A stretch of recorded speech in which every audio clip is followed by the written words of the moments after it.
축복을 하는 사람이 가장 큰 복을 받은 자이다. 존 글리프 워셔가 그런 말을 했습니다. 창세기 47장, 우리 지난주에 봤던 47장에는 당당하게 바로를 축복하는 야곱의 모습을 살폈고요. 오늘 읽은 본장의 말씀에는 요셉의 두 아들을 축복하는 야곱의 이야기가 나옵니다. 그리고 이제 다음 장에 가면 11아들을 한 명 한 명 축복하는 그런 이야기가 기록되어 있습니다. 그러니 축복하며 살았던 야곱의 생애가 복된 생애임에 틀림이 없습니다. 민수기 6장 27절에 보면 그들은 이같이 내 이름으로 이스라엘 자손에게 축복할지니 내가 그들에게 복을 주리라. 이 땅에서 주님의 이름으로, 하나님의 이름으로 축복하면 하늘에서 하나님이 들으시고 복을 주시겠다고 약속의 말씀을 하셨습니다. 보증을 서주신 것입니다. 반드시 그렇게 하시겠다고 말씀하셨습니다. 그래서 축복이 귀한 것이고 축복하며 사는 사람이 복된 것입니다. 우리 들었으니까 얼마나 이게 중요한지를 알고 하나님이 하늘에서 들으시고 복을 주시겠다 그랬어요. 우리 옆에 계신 분들에게 주님의 이름으로 축복합니다. 중심으로 그렇게 한번 좀 마음을 담아 얘기하십시다.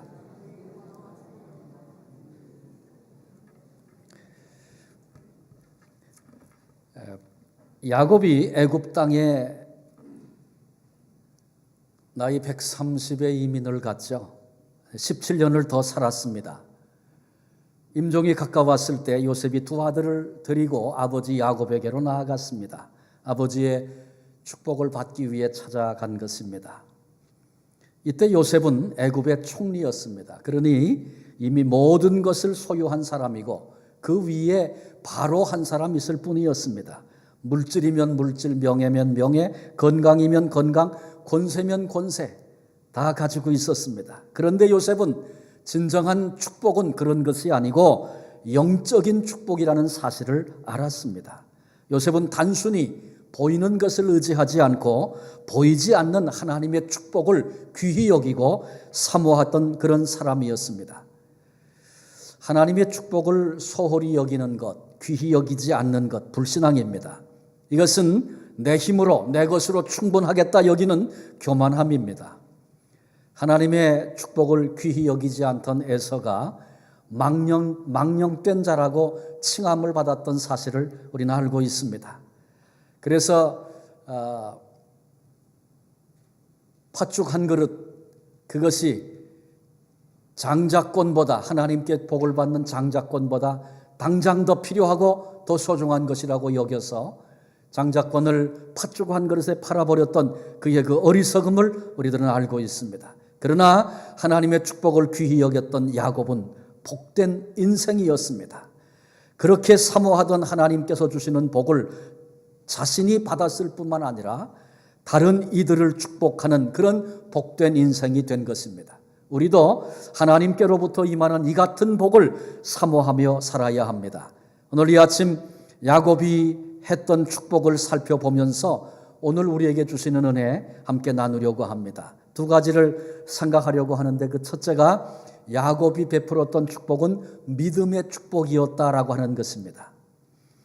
먼저 본문 5절을 봅니다. 내가 애굽으로 와서 내게 이르기를 전에 애굽에서 내가 낳은 두 아들 에브라임과 므낫세는 내 것이라 르우벤과 시므온처럼 내 것이 될 것이요. 야곱이 좀 이상한 말을 하고 있습니다. 르우벤과 시므온은 야곱의 장자고 차자입니다. 12아들 가운데 먼저 난 아들들이죠. 므낫세와 에브라임은 요셉의 장자고 또한 차자입니다. 그런데 지금 야곱은 요셉의 두 아들, 자신에게는 손주입니다. 그런데 그들을 므낫세와 에브라임은 내 것이라고 그렇게 말하고 있습니다. 양자처럼 손자를 아들로 받겠다는 것입니다. 지금까지 므낫세와 에브라임은 애굽 사람들로 살았습니다. 애굽 땅에 태어나서 애굽인 어머니를 두었고 그렇게 살았었습니다. 그런데 이제 너희들은 택한 백성이 될 것이고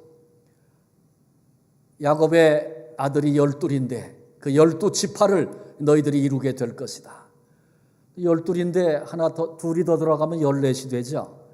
그런데 지금 야곱은 하나님의 경륜을 지금 이루고 있는 겁니다. 그때는 그 비밀을 몰랐을 거예요. 12지파 가운데 레위 지파가 있습니다. 레위 지파는 구별된 지파였습니다. 그래서 전쟁에도 나가지 않도록 했고, 그 다음에 12지파에게 따로 땅을 기업으로 주질 않았습니다. 다른 12지파에게 전부 분산돼서 유다 지파 사람들은, 거기 머무는 사람들은 물론 성전에서 일을 했고요. 다른 지파에 흩어졌던 사람들은 각각 다른 지파에 흩어져서 자기가 속한 지파의 영적인 부분들을 감당하는 그런 사명자로 하나님이 구별을 시키셨습니다. 그래서 레위 지파는 지파수로 세지 않고 12 나머지 이제 요셉의 두 아들 에브라임과 므낫세가 지파로 들어와서 12지파를 이루게 된 거예요. 그리고 레위 지파는 흩어져서 그들 속에 속해서 함께 생활을 했습니다. 6절에 보니까 이들 후에 내 소생은 내 것이 될 것이며 그들의 유산은 그들의 형의 이름으로 함께 받으리라. 다른 동생들, 요셉이 낳은 또 다른 아들들이 있어요. 에브라임과 므낫세 밑에 있는 동생들은 각각 다 에브라임과 므낫세 지파 가운데 속해서 그들의 한 멤버가 될 것이라고 그렇게 축복하며 기도하고 있습니다. 두 아들을 축복함으로 요셉에게 장자의 유산을, 다른 형들과 비교했을 때 두 몫을 받도록 에브라임과 므낫세를 그렇게 축복하고 있는 것입니다. 말씀드린 것처럼 요셉은 애굽의 제2인자로 모든 것을 소유한 사람입니다. 그런가 하면 야곱은 지금 어떻습니까? 나이 많은 노인입니다. 지금 가진 것이 아무것도 없습니다. 땅도 없습니다. 재물도 없습니다. 지금도 요셉이 야곱의 모든 식구들을 부양하고 먹인다고 볼 수 있습니다. 그런데 지금 야곱이 요셉의 두 아들에게 유산에 대하여 말하고 있습니다. 이건 전적으로 믿음을 가지고 한 일입니다. 야곱이 유산을 얘기할 때 애굽 땅에 와서 내가 그동안에 아끼고 남긴 게 있는데 이것은 누구에게 이것은 누구에게 주겠다, 그런 얘기 하는 것이 아닙니다. 지금 야곱이 가지고 있는 것은 오직 하나인데 그것은 하나님의 약속의 말씀입니다. 확신과 믿음을 가지고 언약에 근거한 축복을 지금 하고 있습니다. 여기서 우리는 야곱이 믿음의 사람이구나, 이런 증거를 발견하게 됩니다. 야곱은 일생 동안 가나안 땅에서도 애굽에서도 삶의 방식이, 존재 방식이 믿음이었음을 보여주고 있습니다. 3절에 보니까 요셉에게 이르되 이전에 가나안 땅 루스에서 전능하신 하나님이 내게 나타나사 복을 주시며 내게 이르시되 내가 너로 생육하고 번성하게 하여 내게서 많은 백성이 나게 하고 내가 이 땅을 네 후손에게 주어 영원한 소유가 되게 하리라 하셨느니라. 요셉은 루스 땅에서 베델 들녘에서 만났던 하나님을 지금 기억하고 있는 거예요. 그 하나님이 내게 이미 복을 주셨는데 내가 너로 생육하고 번성하게 하겠다. 내게서 많은 백성이 나올 것이다. 그리고 이 땅을 너와 네 후손에게 주어서 영원한 소유가 되게 할 것이다. 하나님이 그렇게 말씀하신 것을 야곱이 지금 기억하면서 축복하는 겁니다. 22절에 보니까 내가 내게 내 형제보다 세겜 땅을 더 주었나니 이는 내가 내 칼과 활로 아모리 족속의 손에서 빼앗은 것이니라. 내가 내 형제보다 세겜 땅을 더 주었다. 지금 야곱은 어디 있어요? 애굽 땅에, 애굽에 지금 있죠. 거기서 임종을 맞는 거예요. 그런데 가나안 저 세겜 땅을 내가 내게 다른 형제들보다 더 많이 주었다. 지금 야곱이 이렇게 말하고 있습니다. 하나님의 약속의 말씀, 나와 내 후손에게 주리라 하신 그 땅, 하나님이 이미 주신 줄로 믿고 지금 야곱이 요셉을, 에브라임과 므낫세를 통하여 축복하면서 두 손주에게 내가 내 아들들과 함께 지파의 바늘에 들 것이다. 그래서 기업을 받게 될 텐데 에브라임과 므낫세가 각각 하나씩 받으니 둘을 받아 요셉의 축복이 배가 되었음을 선포하고 있는 것입니다. 야곱은 믿음의 사람이었습니다. 하나님의 말씀에 대한 확신을 가지고 믿음으로 축복했습니다. 이와 같이 참된 믿음을 가지면 오늘을 살아가는 방식이 다르게 돼 있습니다. 행동이 거기 따라오게 돼 있다, 그런 얘기죠. 우리가 신앙생활 하는데 여러 가지 중요한 게 참 많이 있습니다. 그러나 우리가 계속 지향하고 바라보고 소망하고 살아야 할 것은 영생입니다. 예수님의 십자가를 통하여 우리에게 허락하신 그 영생, 마치 야곱이 지금 애굽 땅에 거주하면서 하나님이 약속하셨던 가나안 땅을 소망하며 살았던 것과 같습니다. 지난주에 보았던 47장 30절 이하에 보면 야곱이 유언을 합니다. 요셉에게 손을 내 다리 밑에 넓적다리 밑에 넣어라, 그리고 약속해라. 그리고는 유언을 했는데 무슨 약속을 했냐 하면 내가 죽거든 내 시체를 가지고 메어다가 가나안 땅 내 조상들의 묘에 거기 가서 장사 지내라. 그 거리가 어딘데 거기 가서 장사 지내라는 거예요. 요셉이 그렇게 하겠다고 약속했습니다. 뭘 말하고 있습니까? 지금 야곱이 애굽 땅이 불편해서 이민 와가지고 적응을 잘 못해서 단순히 고향이 그리워서 향수병에 걸려서 내가 시체가 돼서라도 가야 되겠다, 지금 그런 말하고 있는 것입니까? 아닙니다. 오직 하나님의 언약을, 약속을 신뢰하고 가나안 땅을 소망하며 결코 잊을 수 없는, 결코 포기할 수 없는, 죽어서라도 그곳에 묻히겠다는 그의 고백을 지금 듣는 것입니다. 이와 똑같이 우리도 하늘 가나안, 천국을 소망하며 오늘을 믿음으로 살아야 할 존재들입니다. 영생을 소망하며 천국의 상급을 기대하며 살아가는 것이 성도들의 삶의 중요한 삶의 방식입니다. 천국을 소망하는 자, 그날 주님이 우리에게 기다리고 계시다가 베푸실 상급을 기대하는 사람은 오늘 여기서 다른 모습으로 인생을 살게 된다, 그런 얘기입니다.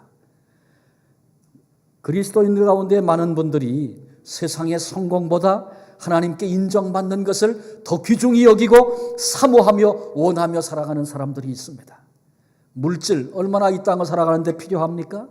자기 편의를 위해서, 자기 계획을 위해 써야 할 것이 얼마나 많습니까? 써야 할 것이 가지고 있는 돈보다 더 많아서 늘 걱정이죠. 그런데 그런 것을 위해 쓰기보다 아끼고 아껴서 어떤 분은 먹을 것을 덜 먹어가며 입을 것을 덜 입어가며 주님의 사역을 위하여 헌신하는 아름다운 모습을 봅니다.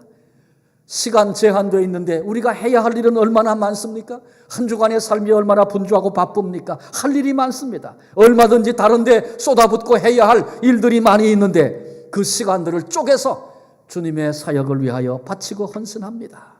이런 사람들을 보면 영생을 위해서, 천국에 주실 그 상급을 위해서 살아가고 있는 분이구나, 그런 느낌을 느낄 수 있습니다. 그런가 하면 반면에 어떤 분은 예수님을 난 믿습니다, 영생이 내게 있습니다, 상급을 믿습니다, 말은 그렇게 하지만 삶을 보면 이게 예수를 믿는 건지 안 믿는 건지 구별이 잘 안 가는 그런 경우도 있습니다. 생의 모든 관심이 가정이고 직장이고 자녀고 그렇습니다. 거기에 집중하고 삽니다. 그 얘기는 가정이 중요한 게 아니다, 직장이 나쁜 것이다, 뭐 그런 얘기 하는 겁니까? 거기엔 그 자녀에게 마음을 쏟아붓고 그렇게 양육하고 수고하는 것이 헛된 것이다, 나쁜 것이다, 그런 얘기입니까? 결코 그렇지 않습니다. 그러나 우리는 알아야 합니다. 인생을 살아가면서 시간도 금전도 노력도 다 한정되어 있습니다. 특히 이민자로 이 땅을 살아가는 우리에게는 더없이 그렇습니다. 그런데 이 한정된 것을 가지고 가정에만, 직장에만, 자녀에만 다 관심을 갖고 쏟아붓는다면, 이것이 전부인 삶을 산다면, 이런 삶은 눈에 보이는 것이 전부인 삶입니다. 마치 노아 시대를 주님께서 설명하시는데, 그때의 사람들이 먹고 마시고 시집가고 장가가다가 심판에 이르렀다고 말씀하십니다. 먹는 것, 마시는 것, 장가가는 것, 시집가는 것, 그것이 나쁜 것이라는 것입니까? 그게 죄라는 것입니까? 아닙니다. 그것은 인간이 이 땅을 살아가는 일상적인 모든 것입니다. 그런데 그것이 생의 전부인 것, 그것이 문제라고 주님은 말씀하고 계십니다. 오늘도 이 마지막 시대도 똑같습니다. 일상으로 살아가는 것이 내 생의 전부인 그런 삶을 산다면 정말 예수 믿는 사람인가 아닌가 판문해 봐야 합니다. 왜? 정말 믿는다면 그것이 내 행동으로 나타나게 되어 있기 때문에 그렇습니다. 믿음은 아직 이루어지지 않은 미래에 대한 기대입니다. 완성된 것이라면 무슨 믿음이 필요하겠습니까? 그러나 그것을 아직 완성되지 않은 미래의 것이지만 마치 내가 이미 소유하고 있는 것처럼 오늘을 사는 야곱의 삶의 태도를 우리가 배워야 합니다. 그런 가슴이 우리에게 있으면 오늘 내 생활에 차이가 나타나게 돼 있는 것입니다. 야고보서 2장 17절에 이와 같이 행함이 없는 믿음은 그 자체가 죽은 것이라. 행동으로 증명되지 않는 믿음은 참된 믿음이 아니라고 말하고 있습니다. 머릿속으로 천국을 그리고 생각을 통해서 말을 통해서 설명도 하고 얘기도 하지만 그것으로 끝난다면 그것은 참된 믿음이 아니라는 것입니다. 그 천국이 내게 있기 때문에, 그 영생이 내게 있기 때문에, 나를 기다리는 주님이 내게 있기 때문에 오늘 내 삶 속에 나는 이렇게 살고 있습니다. 그 믿음이 내 삶에 영향을 끼치는 삶, 그때 그 믿음이 참된 믿음입니다.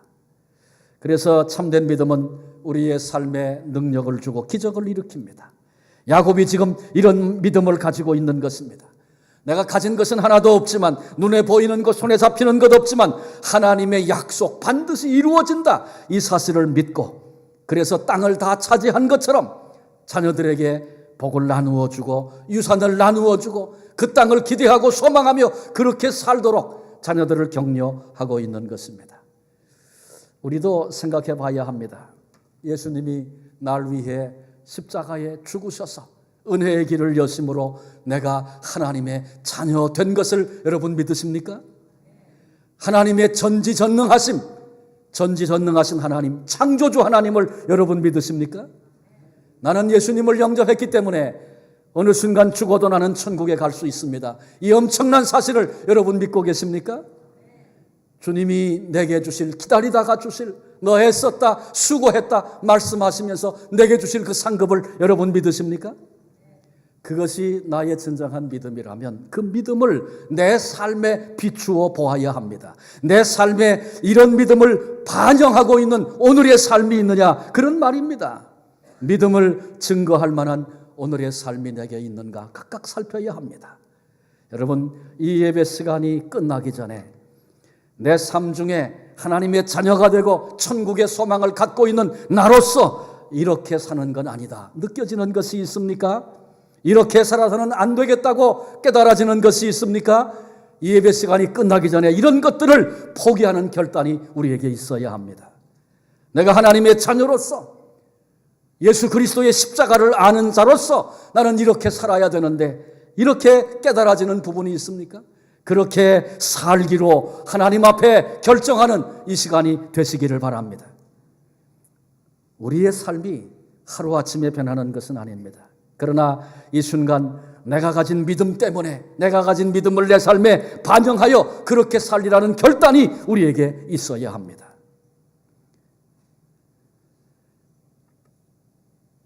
세상 끝날까지 내가 너희와 함께 하겠다, 우리 주님이 그렇게 약속해 주셨죠.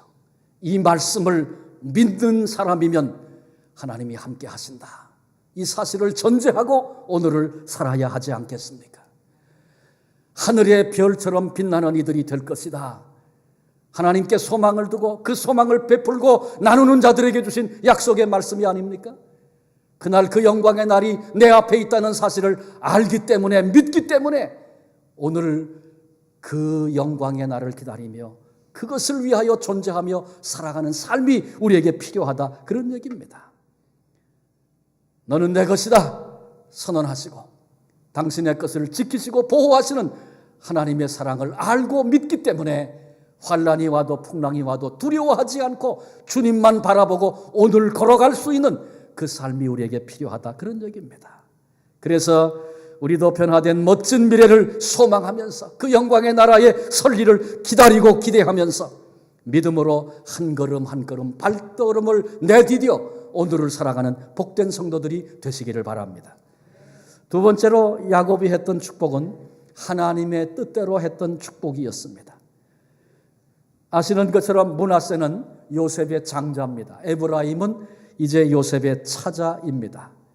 요셉이 아버지 야곱에게 두 아들을 축복을 받게 하려고 데리고 나가는데 오른손에는 에브라임을, 왼손에는 므낫세를 이렇게 데리고 아버지를 향해 갑니다. 그러면 자동적으로 아버지가 오른손을 내밀면 므낫세 머리에, 왼손을 내밀면 차자인 에브라임 머리에 손을 얹도록 그렇게 하고 두 아들을 데리고 요셉이 나아갔습니다. 이때 아버지 야곱은 눈이 어두워서 잘 구별하지 못하는 그런 때였습니다. 그런데 이상한 것은 야곱이 그냥 손만 내밀면 될 텐데, 그러면 장자 머리에 오른손, 차자 머리에 왼손, 그땐 그게 아주 중요했던 것 같아요. 그렇게 순서를 정해놨는데 이 야곱이 데리고 나갔더니 손을 이렇게 어긋맞겨가지고 차자 위에 오른손을, 장자 위에 왼손을 얹는 거예요. 그리고 축복하며 기도했던 것입니다. 근데 본문에 보니까 요셉이 장자의 축복을 차자에게 주는 것, 그것을 기뻐하지 않았다 그랬어요. 그래서 슬며시 아버지 손을 이렇게 풀어서 옮기려고 했어요. 그러면서 그때 했던 말이 그리하지 마소서, 장자이니 오른손을 그의 머리에 얹으소서. 그때 야곱이 말합니다. 나도 안다. 내 아들아, 나도 안다. 지금 야곱이 그리한 것은 눈이 어두워 잘 몰라서 그런 것이 아니라는 것입니다. 그러면서 야곱은 말합니다. 므낫세도 크게 되려니와 아우가 더 큰 자가 되리라.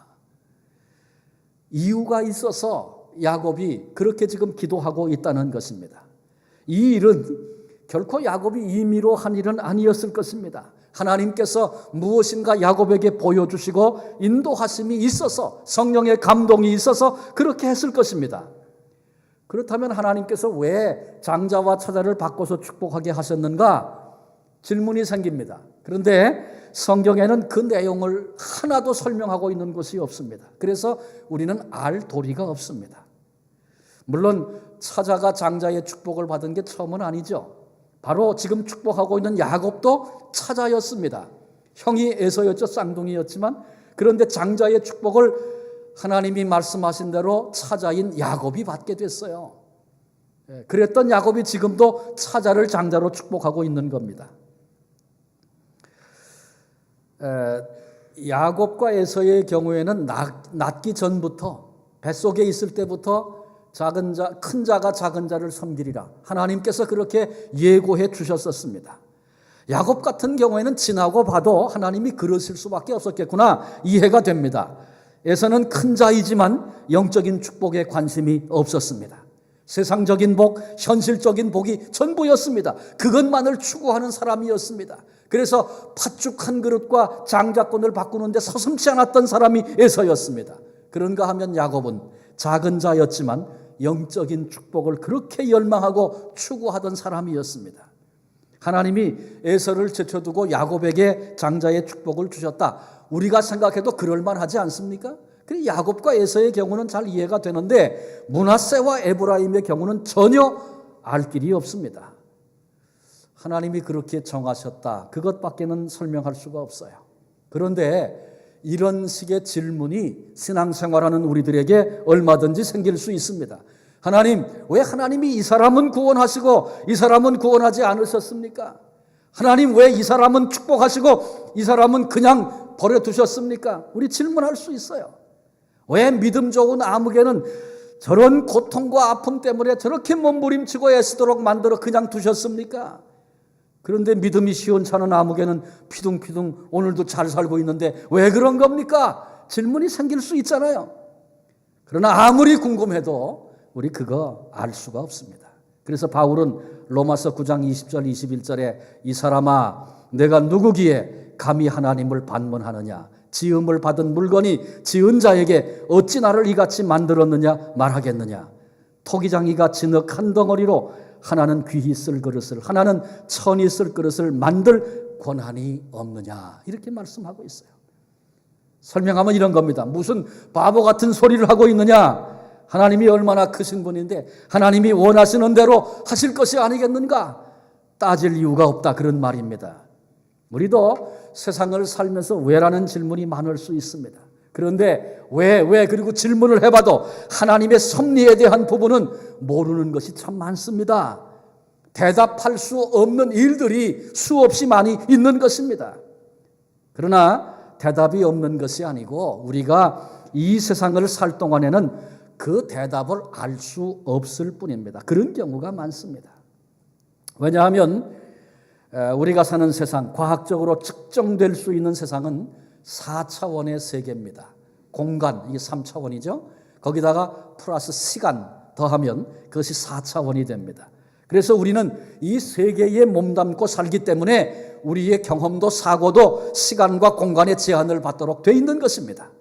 그런가 하면 영적인 세계는 고차원의 세계입니다. 몇 차원이 될지 우리는 아무도 모릅니다. 그러나 과학적으로 측정할 수 있는 세계를 초월한 전혀 다른 세계입니다. 초자연적인 세계, 시간과 공간의 개념이 전혀 다른 세계, 그곳의 일을 다 완전히 이해할 수 없는 것입니다. 우리가 그래서 그런 질문 앞에, 영적인 세계의 일들에 대한 질문 앞에 대답을 다 얻을 수 없는 그런 질문이 수없이 많습니다. 그러나 그게 풀릴 날은 있죠. 언제입니까? 우리가 그곳에 가면 이것이었구나. 그때 그래서 하나님이 나를 그렇게 인도했었구나. 그때는 도무지 이해가 안 됐었는데, 이렇게 아주 속이 뻥 뚫릴 만큼 시원하게 대답을 얻게 될 날이 우리 앞에 있습니다. 에브라임과 므낫세의 얘기도 왜 그렇게 하셨는지 우리는 지금 궁금하고 모르지만 그런 일도 그때는 밝히 알 때가 올 것입니다. 그때까지 우리는 어떤 방식으로 사느냐 하면 그냥 하나님을 믿으며 신뢰하며 오늘을 사는 겁니다. 이게 우리의 삶의 방식입니다. 하나님은 절대 의로우신 분입니다. 죄를 용납하실 수 없는 분이십니다. 또 동시에 하나님은 절대 사랑의 하나님이십니다. 그래서 아들 예수 그리스도를 우리가 어찌할 수 없는 죄의 짐을 대신 짊어지시고 죽게 하시기까지 그렇게 우리를 사랑하신, 그 사랑을 나타내신 절대 사랑의 아버지십니다. 절대적으로 불공평하거나 불의한 일을 행치 않으시는 분입니다. 특별히 자녀들에게 결코 사랑에서 벗어나는 일을 허락지 않으시는 분, 그분이 하나님이십니다.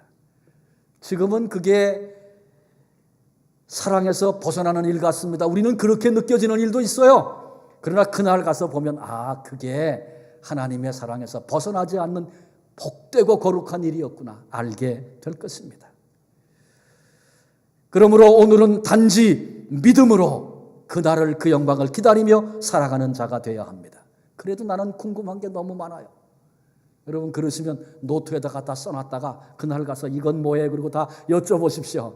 아주 시원하게 가르쳐 주실 것입니다. 그러나 지나치게 궁금해하지는 마십시오. 너무 궁금해하면 하나님이 답을 빨리 줘야 되겠구나 그렇게 여기시고 빨리 데려가실 수 있습니다. 우리는 모르는 게 많습니다. 답이 없어서가 아니고 우리의 사고, 우리의 이해력 때문에 알 수 없는 것입니다. 저희 큰아이 선아이가 강원도 도암에 있을 때 3살, 4살 때쯤 됐을 것 같아요. 제가 언제 그 포토라고 현대 포토 낡은 차 하나 산 얘기 한번 했었죠. 차를 샀어요. 근데 그 촌에서 차를 샀으니까 이 아이가 집에 차가 생겼어요. 얼마나 신기하겠어요. 매일 나와서 차를 구경하고 청년들이 와서 차를 고치면 추운 날에도 가서 이러고 들여다보고 있어요. 들어오라 해도 안 들어오고. 그때부터 무슨 메이커의 어떤 차, 이름들을 외우는데 줄줄줄 외우더라고요.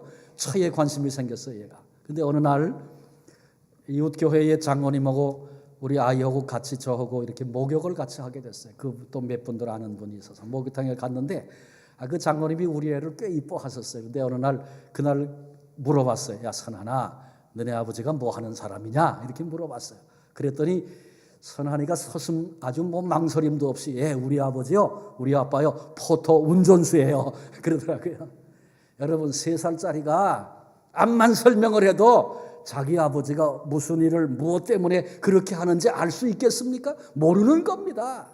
아무리 설명해도 이해가 안 되는 거예요. 근데 언제 알아요? 나이가 커서 철이 들면 그게 무슨 일이고 왜 그렇게 하고 그래서 그렇게 사셨구나. 그게 이해가 되는 겁니다.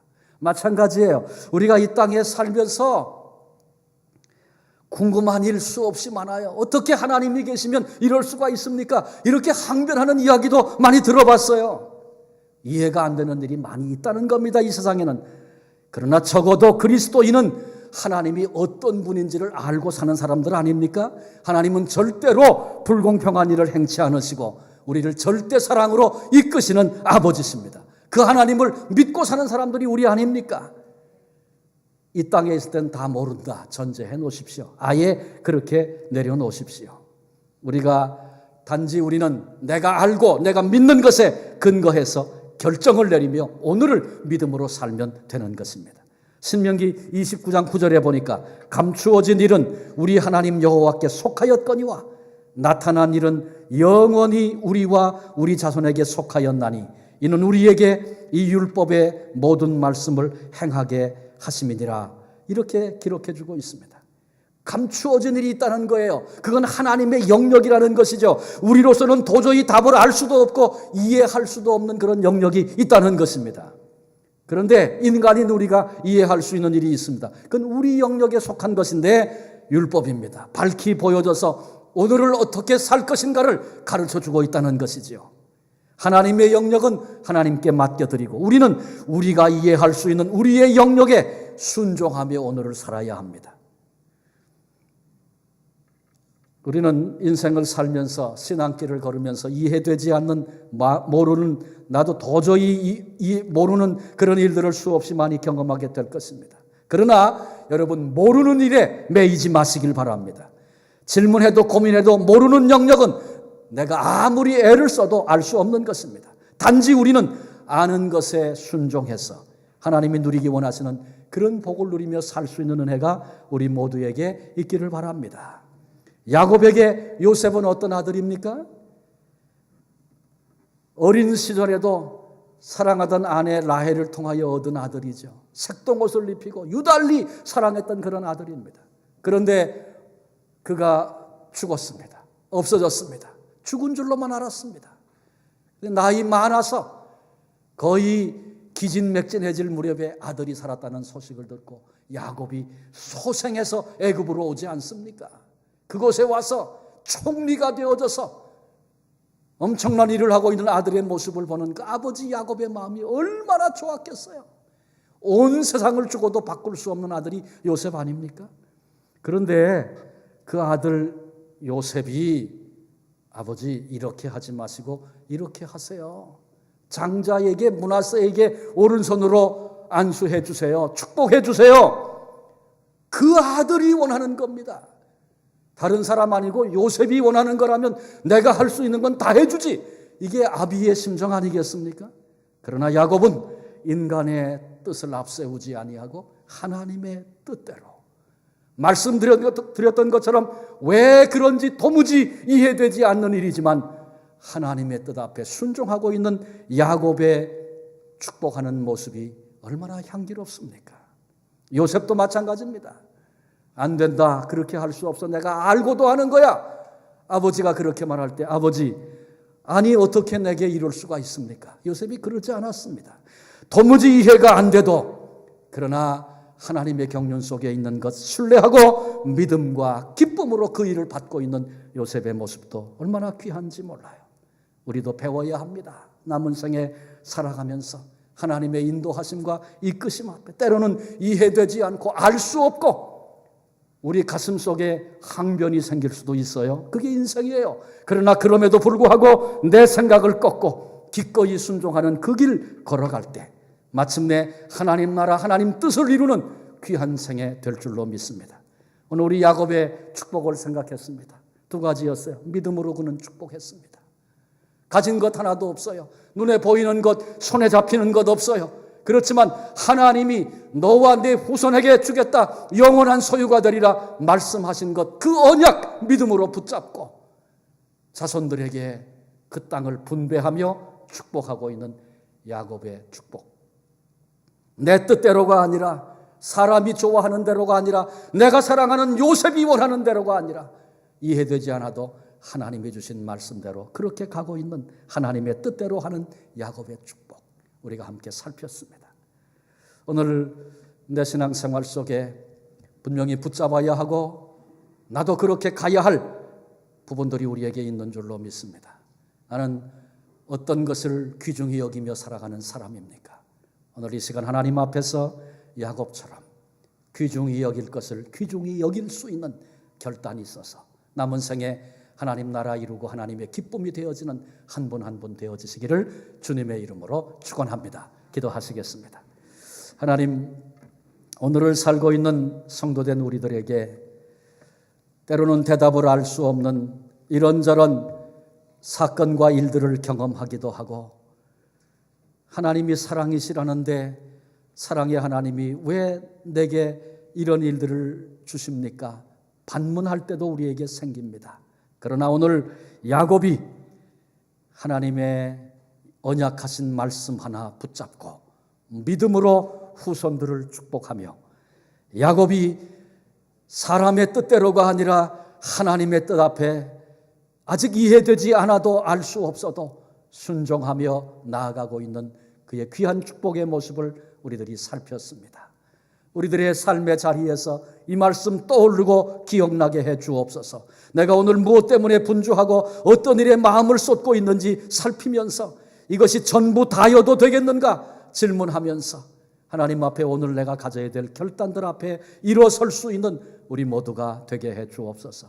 야곱처럼 우리의 자녀들을 축복하고 이웃들을 축복하고 열방을 향하여 하나님의 축복을 흘려보내며 살 수 있는 복된 성도들 다 되게 하여 주옵소서. 우리들을 은총의 자리로 불러내신 예수 그리스도의 이름으로 기도합니다. 아멘.